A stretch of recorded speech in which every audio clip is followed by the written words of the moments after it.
사랑하는 영락교회 지체들에게 주 안에서 평화 인사를 전합니다. 오늘은 2025년 1월 10일 금요일입니다. 오늘의 묵상 본문은 마태복음 3장 1절로 17절까지의 말씀입니다. 오늘 본문 말씀 3장 1절부터의 말씀은 이렇게 시작합니다. 그때 세례 요한이 이르러 유대 광야에서 전파하여 말하되 회개하라 천국이 가까이 왔느니라 하였으니, 세례 요한이 나타나서 말씀을 선포하기 시작하는데, 그 세례 요한이 올 거라는 것을 이사야서 40장 3절 말씀에 이미 선포가 되었다 하는 말씀이 3절에 나오고 있습니다. 광야에 외치는 자의 소리가 있어 이르되 너희는 주의 길을 준비하라. 그가 오실 길을 곧게 하라. 지금 흔히 중간기라고 얘기하는 구약시대와 신약시대의 중간에 해당되는 그 시기가 있죠.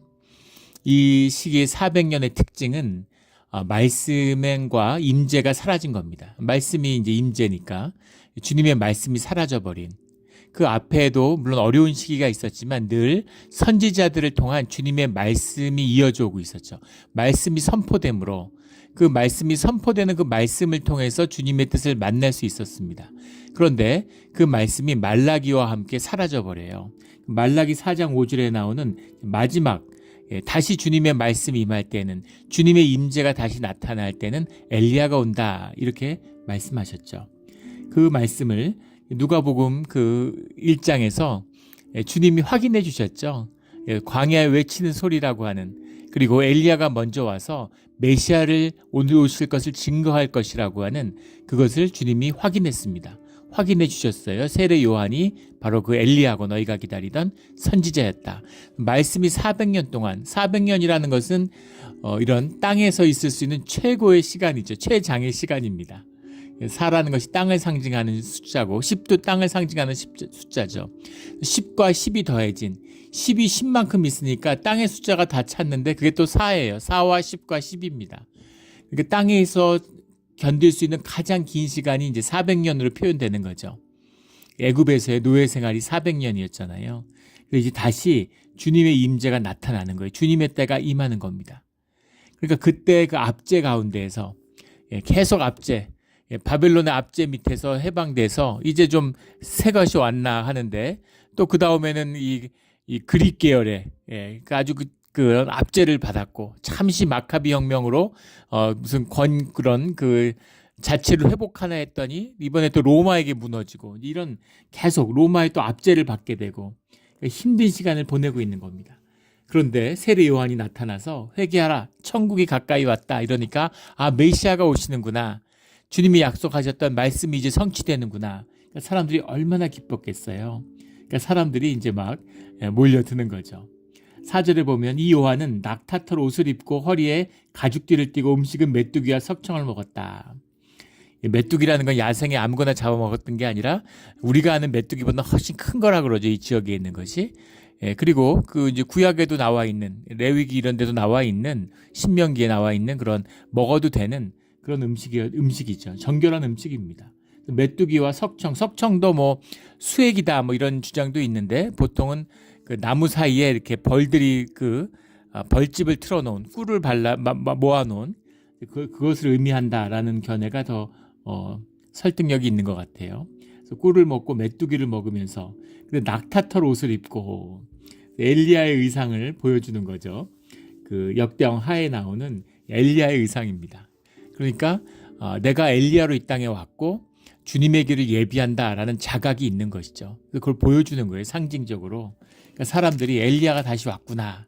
그러니까 이 세례 요한에 열광할 수밖에 없는 것이죠.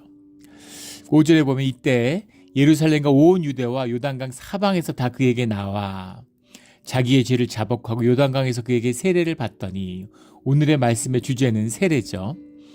오늘 이번 주 주일 말씀 사도행전의 그 8장의 주제도 세례입니다. 신기하게 항상 맞출 수 없는 거잖아요. 근데 이게 딱딱 맞는 그런 게 참 신기해. 뭐 성령님의 하시는 일일 테니까 당연하겠지만 딱딱 맞는 이런 게 있습니다. 세례에 관한 말씀이에요. 자기의 죄를 자복하고 요단강에서 그에게 세례를 받더니, 세례라고 하는 것은 뭐 구약에서도 나오고 신약에서도 나오죠.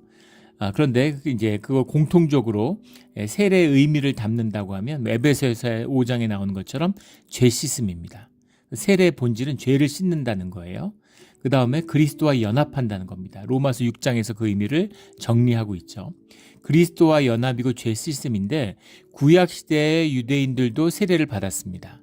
물로 씻는데 물로 씻는다는 것, 또 이 이제 밥티스마라고 하는 이 지금 세례라는 말이 뵙티조에서 왔는데 뵙티조가 담근다는 말도 있고 씻는다는 말도 있어요.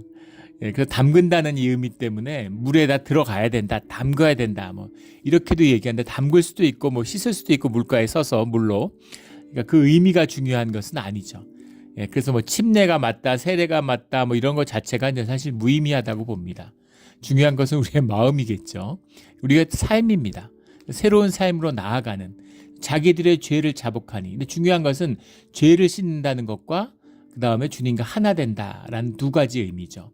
그것을 상징하는 건데 세례의 능력이 있어서 물로 씻으니까 물로 씻는다고 죄가 씻어지나요? 그렇지 않죠. 그런데 물로 씻는다는 것 속에서 내 마음과 몸을 정결하겠다라고 하는 마음의 표상이 담겨 있는 것이죠. 그래서 이것은 의미가 있는 것입니다.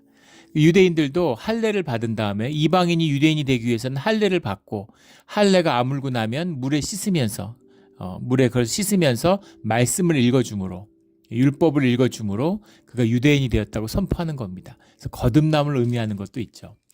자기의 죄를 자복하고 요단강에서 그에게 세례를 받더니 사람들이 나와서 세례를 받는 거예요.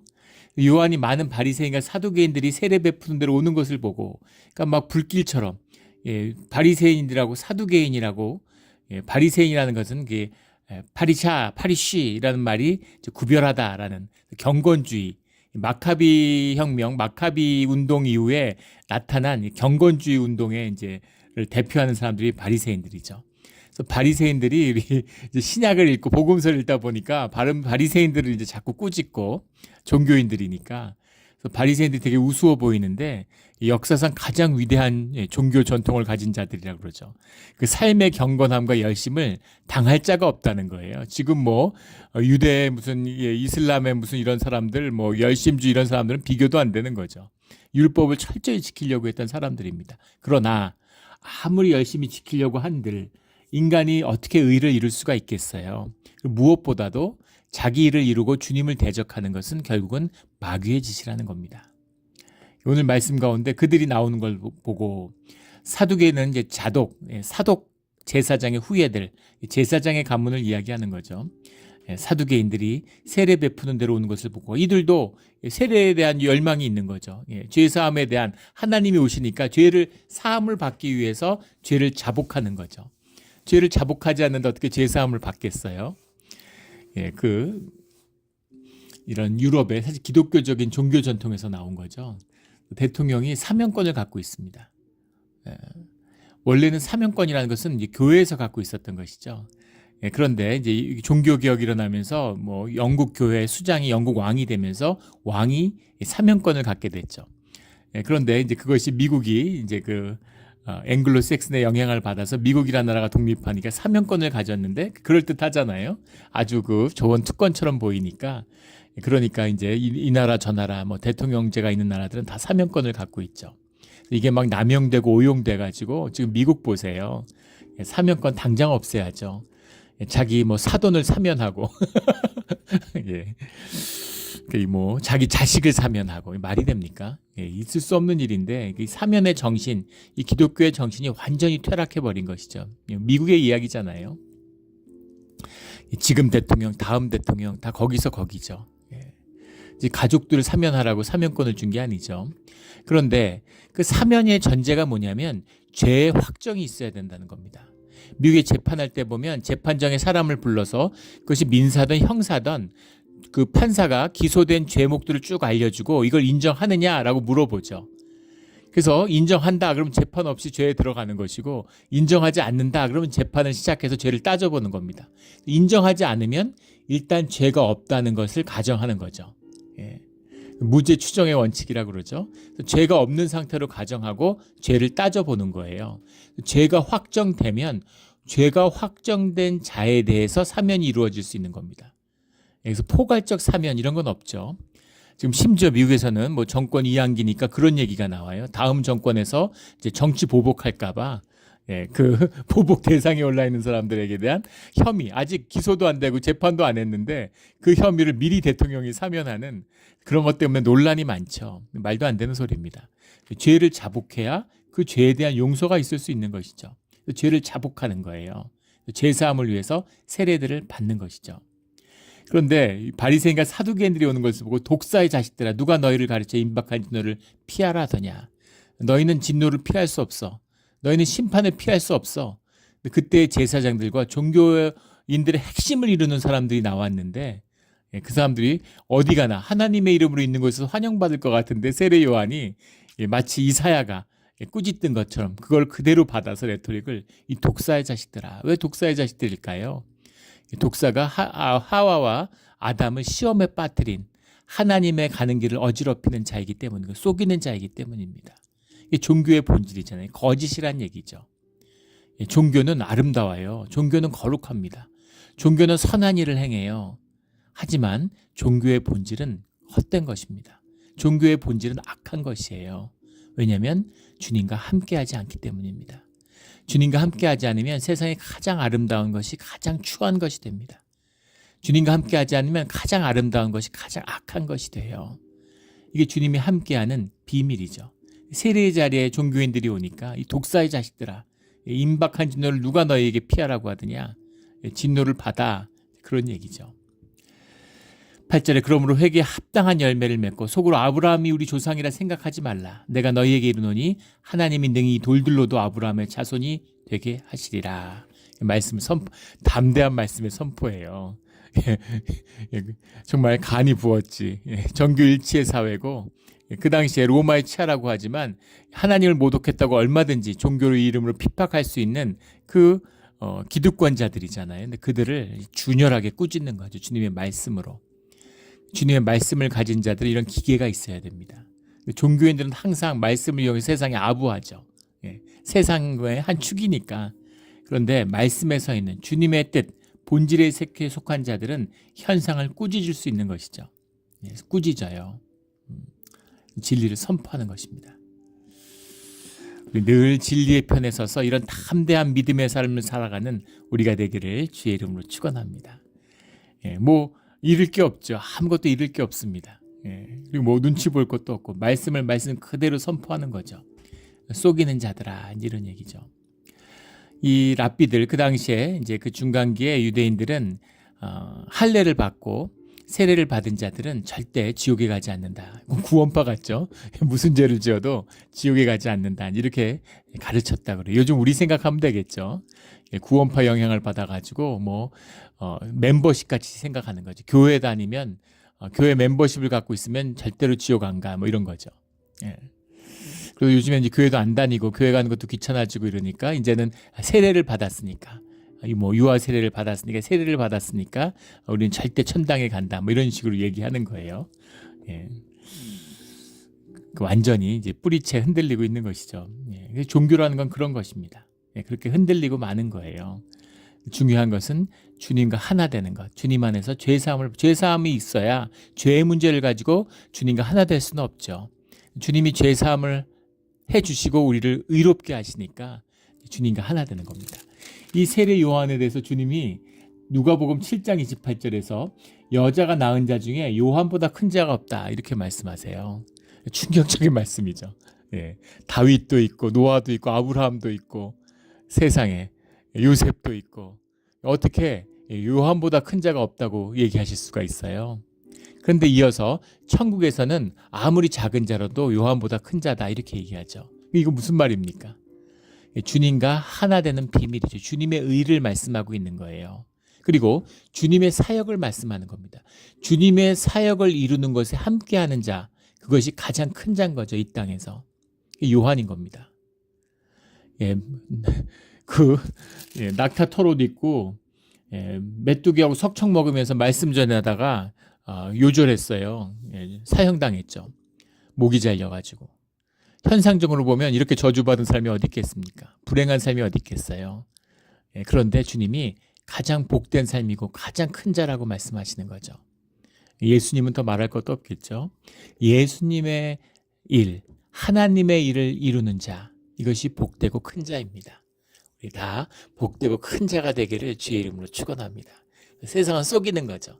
네 생명을 내놔, 네 존엄을 내놔, 너의 그 디그니티를 내놔, 먹고 살 수 있게 해줄게, 성공시켜줄게, 돈 줄게, 그런 거죠.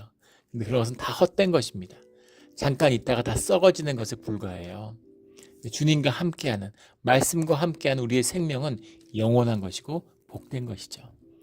우리 거짓을 던지고 진실을, 복된 것을, 저주를 던지고 복을 붙잡는 우리 모두가 되기를 주의 이름으로 축원합니다. 10절에 이미 도끼가 나무 뿌리에 놓였으니 좋은 열매를 맺지 아니하는 나무마다 찍혀 불에 던져지리라. 심판이 임박했고 심판이 이루어진다는 겁니다. 그리고 그 심판은 이루어졌죠. 예수님의 십자가에 못 박힘으로 악의 문제에 대한, 거짓 권세에 대한 심판이 이루어진 겁니다. 종교인에 대한 권세, 종교인에 대한 권세의 심판이 이루어진 거예요. 그것을 보지 못하는 거죠. 그걸 보지 못하는 거예요. 살아서 지옥에 사는 자들은 죽어서 지옥에 가도 힘들지만 지옥인지 모를 수도 있습니다. 살아서도 지옥인지 모르고 살잖아요.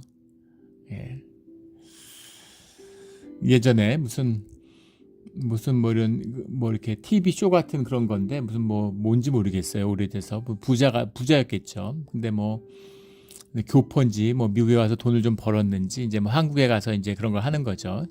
20세기에 그런 게 많았습니다. 이제 이민자들이 이제 돈을 좀 벌고, 유럽은 이제 전쟁 이후에 폐허가 되고 어려우니까 이탈리아나 이런 거, 그 버스로 된 그 모빌홈 같은 거를 가지고 가서 부를 막 과시하고 자랑하는 거죠.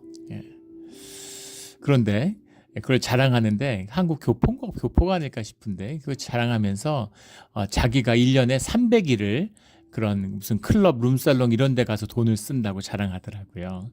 물론 돈이 있으니까 쓸 수 있겠지. 물론 거짓말이고 다 속이는 걸 수도 있겠지만, 근데 그걸 좋아하고 그걸 자랑이라고 하는 겁니다. 근데 그게 하나도 좋지 않고 자랑도 아니죠. 아마 저한테 그러라 그러면 그게 지옥일 것 같아요. 아마 진짜 살고 싶지 않고 죽고 싶을 것 같을 거. 매일같이 클럽이나 룸살롱에 가야 된다 그러면. 심지어 대학 때도 제가 그 클럽에를 딱 2번 가봤던 것 같은데, 다시는 한 번 가보고 오지 말아야지, 또 한 번 가고는 진짜 2번 다시 오지 말아야지 했습니다. 소리가 너무 커가지고 가슴이 막 쿵쿵쿵쿵 울려요. 소리가 너무 커서. 거기다 저는 그 담배를 이제 피지도 않지만, 못하지만 담배 연기를 극도로 싫어합니다. 담배 연기를 맡으면 머리가 지끈지끈 아파요. 제가 대학 다닐 때 제일 힘들었던 게 담배 연기입니다. 그때 세미나나, 그때는 지금하고 달라서 심포지움이나 세미나를 하면 실내에서 담배를 폈어요. 거의 너구리 잡는 그런 수준이었습니다. 그래서 그걸 막 조금 머리가 아프다가 나중에 속이 메스꺼리다가 나중에 막 구토가 일어나요. 근데 막 담배 연기에 그 막 소음에 시끄러운 걸 굉장히 싫어하는데 조용한 거 좋아하고, 그래서 우리 몬트레이 조용하고 너무 좋죠. 바닷가 같은 데 가면 파도 소리만 찰칵찰칵 나고 바람 소리 나고 참 기가 막힌 데죠. 그런데 막 소리를 있는 대로 크게 해가지고 막 귀가 얼얼하고 가슴 막 극도로 피곤해지는 겁니다. 거기다 어둡고 더럽고 냄새나고 최악이에요. 근데 그게 가는 게 좋은 거죠. 자기가 좋은 데로 가는 겁니다. 그게 심판이에요. 지옥에 사는 자들은 지옥으로 가고 천국에 사는 자들은 천국으로 가는 겁니다. 우리는 예배의 자리가 천국의 자리라고 기뻐하지만, 그런 클럽에 1년에 300일 가는 게 자랑인 사람이 예배 드리러 교회 나오면 그게 지옥이겠죠. 못 견딜 거예요, 아마. 그런 겁니다. 그런 거죠. 심판이 이루어졌는데 심판을 받은지도 몰라요. 육체가 썩어진 다음에 허무함 때문에, 외로움 때문에, 두려움 때문에 삶이 저주로 얼룩졌는데 돈을 붙들고 있으면 성공했다고 좋아하는 거죠. 이보다 나은 삶도 없어, 이러면서 스스로를 위안하는 겁니다. 근데 더 비참한, 육신이 썩어진 다음에는 더 비참한 삶이 기다리고 있는 것이죠. 심판이 임했다.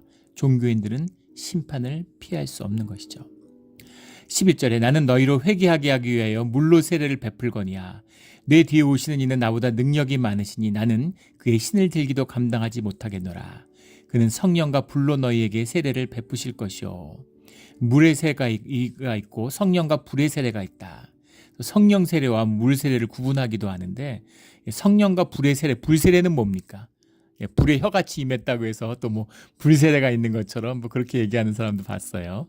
성령과 불의 세례는 세례의 주체가 주님이시라는 걸 말씀하고 있는 거죠. 이 종교와 신앙과 같은 것입니다. 신앙이라는 것이 종교 안에 쌓여 있어요. 신앙이 종교 옷을 입고 있습니다. 새벽 기도를 하는데 주님을 정말 사랑하고 아침에 일어나서 가장 내 깨끗한 마음으로 의식이 깨어나기 전에 나의 무의식으로 주님의 영으로 주님을 만나고 싶다라는 그런 마음으로 새벽 기도하는 것과 내가 교회 중직자인데 교회 다니는데 새벽 기도는 해야지 사람들 보는 눈도 있는데 또 어려서부터 새벽 기도하고 30년 됐는데 이거 지켜야지 이렇게 나오는 사람과 그 밖에서 뭘 구별할 수 있겠습니까? 종교 안에 신앙을 담는 거예요. 그릇 안에 물을 담는 겁니다. 음식을 담는 거죠. 그런데 음식과 그릇은 구별돼야죠. 음식만 따로 있나요? 음식이 어떻게 따로 있어요? 그릇에 항상 담겨 있죠. 그러나 음식은 음식이고 그릇은 그릇이에요. 종교를 비판하니까 또 종교는 다 나쁜 것이다. 종교 없이 어떻게 신앙의 길을 들어갑니까? 예전에 우리 지금은 뭐 그런 분 없는 것 같아요. 처음에 교회에 오니까 교회가 참 어지러웠죠. 저희 한 10년 전 얘기입니다. 크리스마스 트리를 달았는데 크리스마스 트리를 가지고 시비하는 분이 있더라고요. 뭐 그걸 가지고서 막 어디서 뭐 이렇게 들은 얘기를 가지고 와서 이제 종교의 의의를 자랑하려고 그러는 거죠. 네, 근데 그런 분들이 뭐 교회 연륜, 신앙의 연륜도 없는 분들이 이제 뭐 이렇게 자기 에고를 드러나고 에고 인플레이션이 일어나서 이제 그걸 드러내려고 하는 거죠. 영적 질서가 무너져서 마귀의 장난질입니다. 본질은. 그래서 그런 걸 물어보길래 그런 답을 해드렸어요. 크리스마스 트리가 애굽의 신목 숭배에서 왔다고 비판하는 견해도 있다고. 그런데 종교 개혁을 할 때 참나무가에 번개가 쳐서 깨지는 걸 보고 주님을 다시 만나고 본호기행을 했죠. 마틴 루터가. 그래서 참나무야말로 종교 개혁의 표상이다 이렇게 얘기하는 사람도 있다. 그런데 표상이든 아니든 그게 중요한 게 아니라 사실은 크리스마스 트리가 신앙의 표상은 될지언정 신앙 그 자체는 아니죠. 그 뭐 전례도 아니고 그게 뭡니까? 십자가도 마찬가지. 십자가를 통해서 주님의 임재를 만나는 거죠. 그래서 우리 그 장로교 교단에서 한국 장로교도 마찬가지고 미국 장로교단도 마찬가지입니다. 십자가도 우상이어서 떼자고 결의를 여러 번 했어요. 근데 못 떼죠. 왜냐하면 우리의 마음의 표상이 십자가에 있기 때문입니다. 십자가 없이 우리의 신앙을 깨끗하게 지킬 수 있다면 십자가가 무슨 필요가 있겠습니까? 교회가 무슨 필요가 있고 예배당이 우리 삶이 예배가 되고 주님이 우리와 함께 하시면 예배당이 무슨 소용이에요? 아름다운 이야기죠. 그런데 그걸 이루기 위해서는 예배당도 필요하고 십자가도 필요한 겁니다. 그 끝에서 내가 어딜 가야 되는데 지금 뭐 LA가 완전히 불길에 휩싸여 있죠. 정말 이렇게 처참하고 비극적인 것은 이걸 생중계로 보여주니까 입이 안 다물어지는 처참한 광경이죠. 지금 샌프란시스코 면적보다 더 큰 면적을 완전히 폐허화 시켰는데 거기 뭐 지금 불난 팰리세이드니 뭐 말리부니 이런 데가 유명한 부자 동네잖아요. 거기 뭐 헐리우드 스타들 이런 사람들이 많이 살았는데 뭐 개 안고 피난 나오는 거는 뭐 똑같은 망연자실해가지고 집안에 있다가 뭐 불나서 나와야 되는데 차를 갖고 못 갖고 나오니까 걸어 나오는 거죠. 근데 그걸 보는데 참 그 개 안고 그거 어딜 가겠어요? 걸어가지고 미국에서. 그리고 막 거기 그 소방서나 막 공무원들 불 꺼야 되는 사람들을 붙잡고서 물 좀 달라고. 물이 없으니까 물을 달라고. 그게 우리 인간의 실존적 조건입니다. 내가 떵떵거리고 내 삶 내가 다 지킬 수 있을 것 같지만 불 한 번 나서 바람 한 번 부니까 다 날아가고 다 타버린 거예요. 또 가족을 붙들고 가족이 무사히 나온 거에 대해서 막 아버지가 울면서 가족이 살아서 됐다고 이렇게 다 잃었지만 가족이 살아서 됐다. 그런 얘기를 하는데 가슴이 아팠어요. 걸어서 어딜 갑니까? 차를 타고 가고 말을 타고 가야죠. 그게 종교입니다. 종교에 말을 타고 친구 집에 갔는데 말에서 내려야죠. 친구를 만나려면. 부모를 만나려면 말에서 내려야 되는 겁니다. 종교를 통해서 가지만 종교를 벗어야 될 때가 있는 거죠. 종교를 통해서 가지만 종교를 뛰어넘어야 되는 겁니다. 종교는 옷과 같은 것이에요. 옷은 옷일 뿐입니다. 이 옷도 입고 저 옷도 입는 거예요. 옷이 없어서 뻘거벗고 다니나요? 옷을 입어야죠. 그런데 옷이 몸이라고 생각하면, 내가 명품 옷을 입었으니까 내가 명품이라고 착각하면 안 된다는 것이죠. 그래서 자기 피땀으로 번 돈을 옷을 사는데, 그런데 낭비하고 이래서는 안 돼요. 예, 쏘굣기 때문이죠. 이 종교의 문제입니다. 신앙의 본질이다라는 거죠. 성령과 불의 세례라는 것은 주님이 함께하고 주님 안에서 회복되는, 주님과 하나 되는 세례의 참된 뜻을 말씀하고 있는 거죠. 예수님이 살아계셔서 육신이 된 주님과 함께하는 삶을 동행하는데, 이게 바로 불세례인 거예요. 이게 바로 성령의 세례인 겁니다. 예. 주님의 공적인 삶이 시작되는데, 주님의 삶의 역사와 말씀의 역사가 영의 역사잖아요. 그 영이 무슨 영이에요? 성령이죠. 주님의 영이 함께 하심으로 그 영 가운데 교통하고 영 가운데 교제하며 주님의 역사 가운데 동참하게 되는 것이죠. 이것이 불의 세례입니다. 그래서 뭐 이런 거를 막 상징적으로 조작하고, 특히 뭐 이단들 막 이런데, 뭐 병든데 이런데 가보면 막 이런 걸 조작하잖아요. 그 야광 옷 입고 나와가지고 조명 비춰서 막 그 옷이 하얘져 갖고, 예전에 그 뭐예요? 그래서 그 감옥 가서 죽은, 그래가지고 자기가 이제 그 예수님의 그 변화산의 모습을 재현한다고 사람들 막 울고 박수치고 막 예. 그런 거에 혹하는, 그게 종교잖아요. 현상. 현상을 추구하니까, 현상을 추구한다는 것은 결국 돈에 무릎 꿇었다는 이야기입니다. 현상의 질서의 대표가 돈이잖아요. 그 우상의 대표가 돈이에요. 그러니까 그 현상에 열광하는 거예요. 그걸 조작하는 거예요. 그게 본질이고 진실이면 왜 조작합니까? 막 부부가 금술 좋다고 뭐 연예인들 방송 같은 데 나와서 막 그 부부관계 자랑하고, 왜 그렇게 자랑을 하나요? 진짜 금술이 좋으면 좋은 거지. 뭔가 수상한 거죠. 뭔가 이상한 겁니다. 꾸미고 과장하는 것은 본질이 거짓이란 얘기죠. 진실은 조용한 거예요. 진실은 도도하게 흐르는, 천천히 흐르는 실로와의 강물과 같은 것입니다. 뭐 의심할 여지가 없는 거죠. 물이 있다고 자랑할 필요가 없는 것이에요. 그래서 이 지금 광야에 나온, 예루살렘이 아니라 광야에서 다시 이 유대의 민족 이스라엘이 광야로 나와야 되는 거죠. 광야에서 주님을 다시 만나야 되는 겁니다. 이것이 이제 말씀의 역사가 시작되는, 주님의 오시는 것을 선포하는 그 역사가 시작되는 것을 의미하고 있는 것이죠. 예전에도 그런 비유를 제가 든 적이 있는데,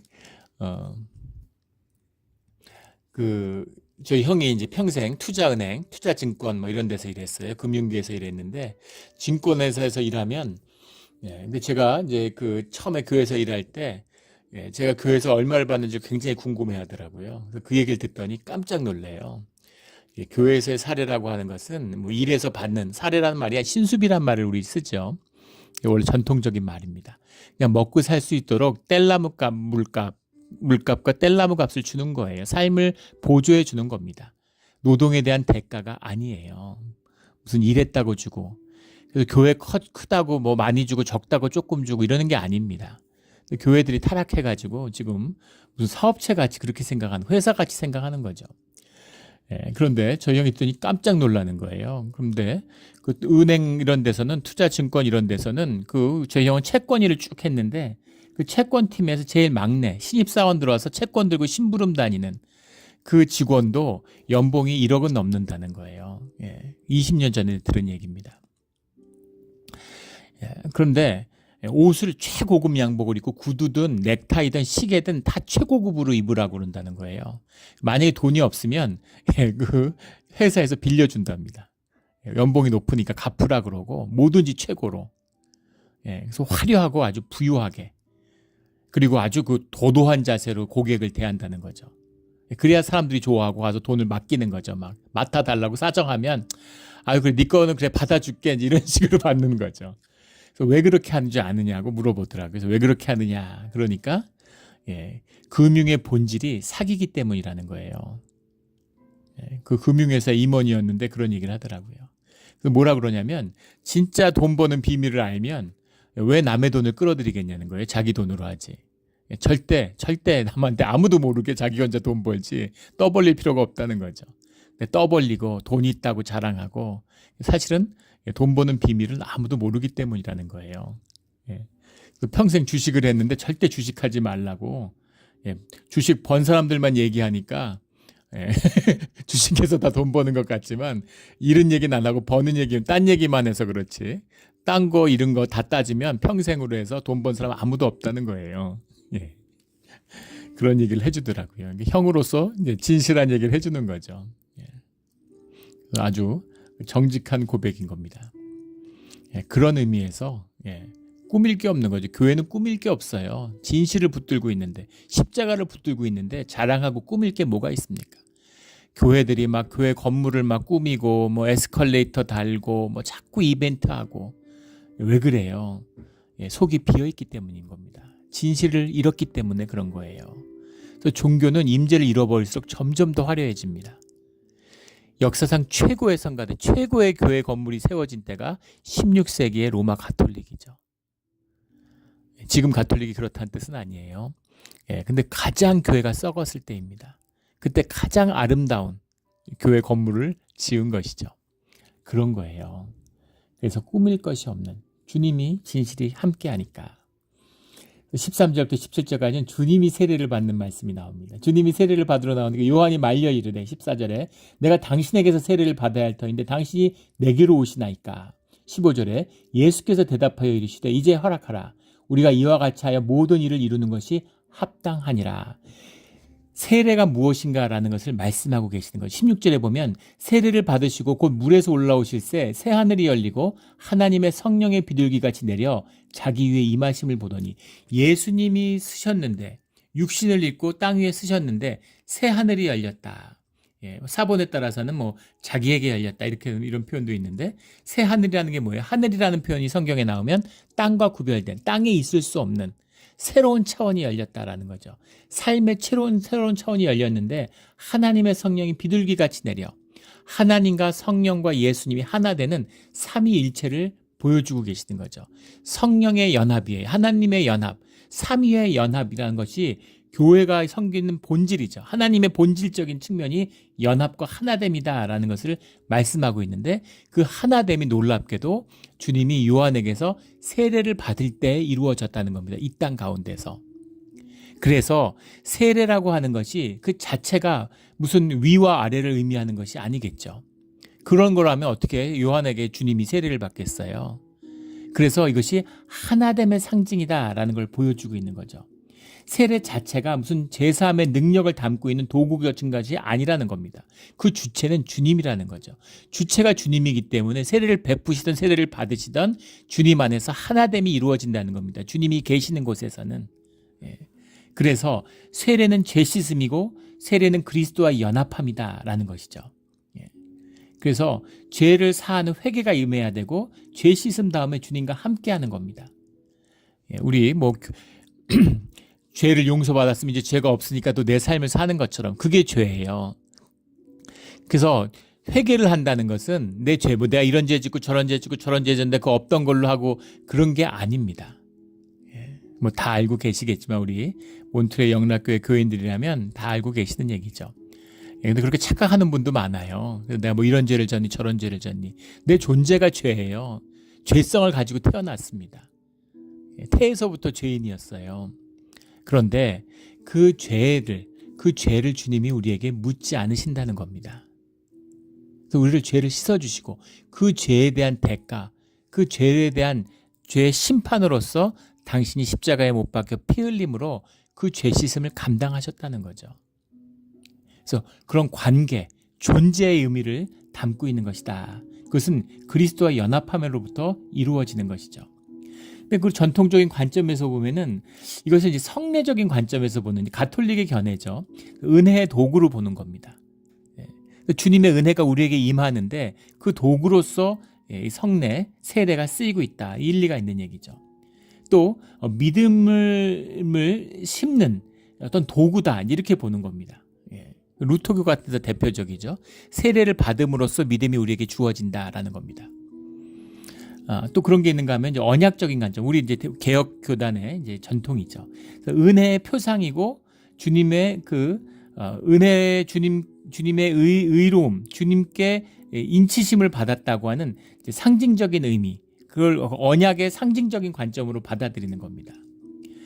그런데 또 다른 관점에서는 상징적인 관점이지만 이것이 이제 관계적인 측면에서 바라보는 입장이 있어요. 복잡하게 얘기하는데 무슨 얘기냐면 주님과 나와 인격적인 관계가 성립됐다라고 하는 이야기로 보는 겁니다. 이게 왜 중요하냐면 어린아이의 세례를 거부하는 교단들이 있어요. 개혁교단 안에도, 전통 안에도.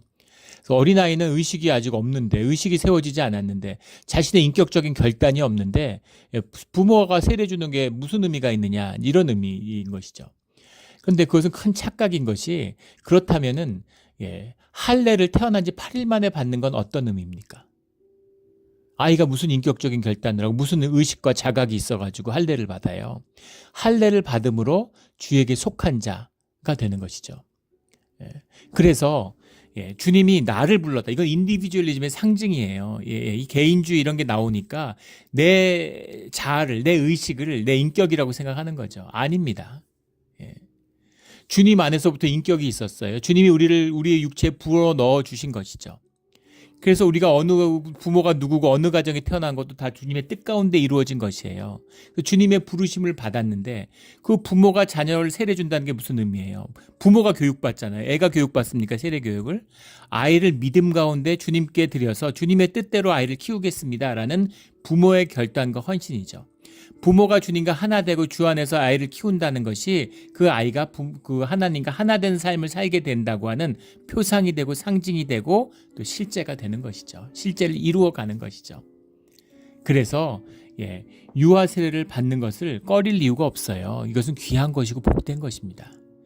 그런데 또 반대로 난 유아 세례를 받았기 때문에 천국 간다. 누가 그래요? 그런 의미가 아니라는 것이죠.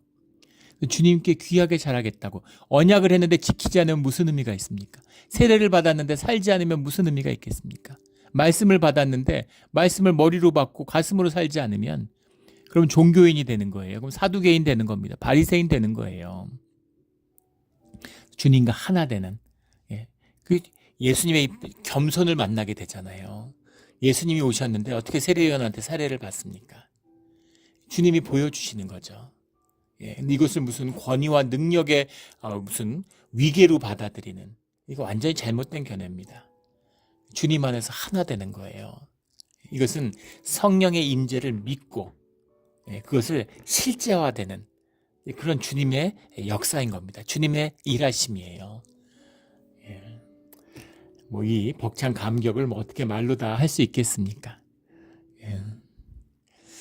우리 예전에 제가 지금은 이제 목사님이 되셨는데 그 집사님이 세례를 처음 받고 늦게 주님을 영접했는데 세례를 받고 사흘을 우셨다 그러더라고요.